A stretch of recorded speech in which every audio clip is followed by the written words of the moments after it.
Hello students, this is the third video of the playlist Subject-Verb Agreement. Don't forget to watch the previous videos of the playlist. चलिए Subject-Verb Agreement के कुछ और rules को discuss करते हैं. When a sentence begins with there, the verb agrees with the real subject that follows there. जब एक sentence there से शुरू होता है तो वर्ब उस सेंटेंस में आए रियल सब्जेक्ट के अनुसार सिंगुलर या प्लूरल होता है. इन सेंटेंसेस को देखें. There is a boy, there was a king, there are boys, there were kings. ये सारे सेंटेंसेस डमी सब्जेक्ट्स there से शुरू हुए हैं. इन सेंटेंसेस के real subject a boy, a king singular number में है तथा बॉयज और किंग्स प्लूरल नंबर में. इसलिए कॉलम ए में दिए सेंटेंसेस के रियल सब्जेक्ट्स अ बॉय तथा अ किंग के अनुसार ही सिंगुलर वर्ब इज तथा वॉज का यूज हुआ है. लेकिन कॉलम बी के सब्जेक्ट्स बॉयज तथा किंग्स के प्लूरल नंबर में रहने पर प्लूरल वर्ब आर तथा वर का यूज किया गया है. Now look at these sentences. A number of boys are there. A number of girls have come. The number of boys is 10. The number of mangoes is 50. A number of का अर्थ है बहुत और इसको plural माना जाता है. इसके साथ प्लूरल सब्जेक्ट तथा प्लूरल वर्ब आता है. जैसे कॉलम ए के सेंटेंसेस में हम देखते हैं कि अ नंबर ऑफ के बाद प्लूरल सब्जेक्ट्स बॉयज तथा गर्ल्स हैं और प्लूरल वर्ब आर तथा हैव का यूज हुआ है. द नंबर ऑफ का अर्थ है एक निश्चित संख्या, डेफिनेट नंबर. इसको सिंगुलर माना जाता है. इसके बाद आने वाला नाउन प्लूरल होता है किंतु वर्ब हमेशा सिंगुलर होता है. जैसा हम लोग कॉलम बी के सेंटेंसेस में देखते हैं कि द नंबर ऑफ के बाद प्लूरल सब्जेक्ट्स बॉयज तथा मैंगोज आए हैं. फिर भी सिंगुलर वर्ब इज का यूज किया गया है. अ लॉट ऑफ, लॉट्स ऑफ का अर्थ होता है बहुत. अ लॉट ऑफ अथवा लॉट्स ऑफ के बाद जब प्लूरल काउंटेबल नाउन रहता है तब उसके साथ वर्ब भी प्लूरल रहता है.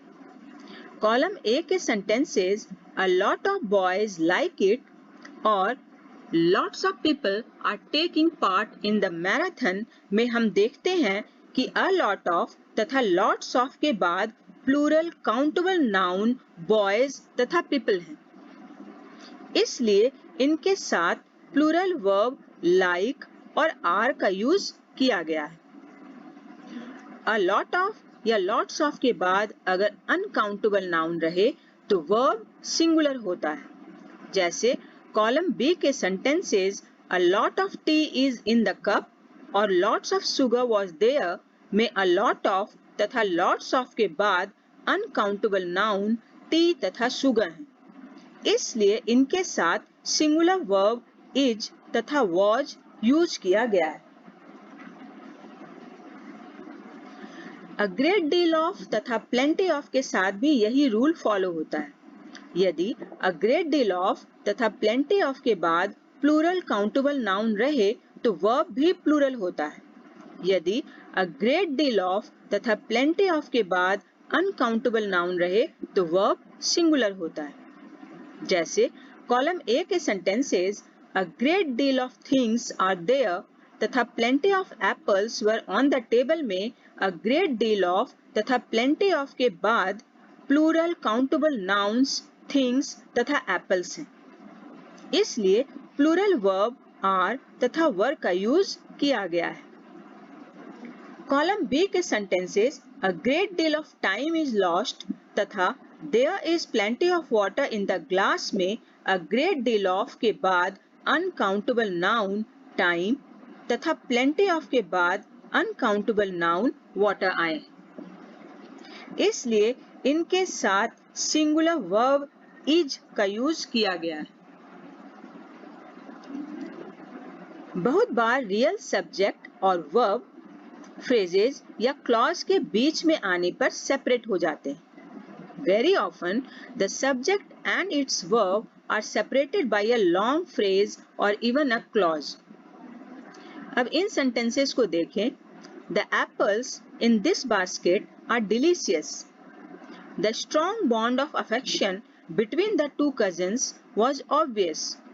इन sentences में हमें ध्यान रखना है कि real subject के अनुसार ही verb का use हो.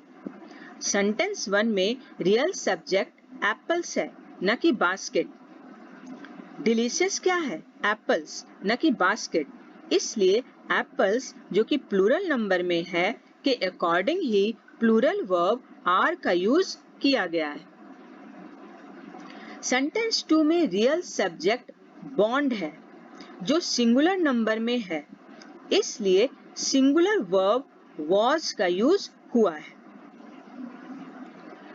कुछ और सेंटेंसेस को देखते हैं. The bag together with the boxes is new. A boy with his brother was there. The crow like other birds has wings. Ravi's parents rather than Ravi are ready for the marriage. अगर subject के बाद together with, like, rather than जैसे phrase हो तो verb ऐसे phrase के पहले वाले सब्जेक्ट्स के अनुसार सिंगुलर या प्लूरल होते हैं. सेंटेंस 1 में टुगेदर विद के पहले आने वाला subject the bag singular number में है. इसलिए सिंगुलर वर्ब इज का यूज किया गया है. इसी तरह सेंटेंस 2 तथा 3 में सिंगुलर सब्जेक्ट्स अ बॉय तथा द क्रो के अनुसार ही सिंगुलर वर्ब वॉज तथा हैज का यूज हुआ है. सेंटेंस 4 के सब्जेक्ट रवि's पेरेंट्स के प्लूरल नंबर में होने के कारण ही प्लूरल वर्ब आर का यूज किया गया है.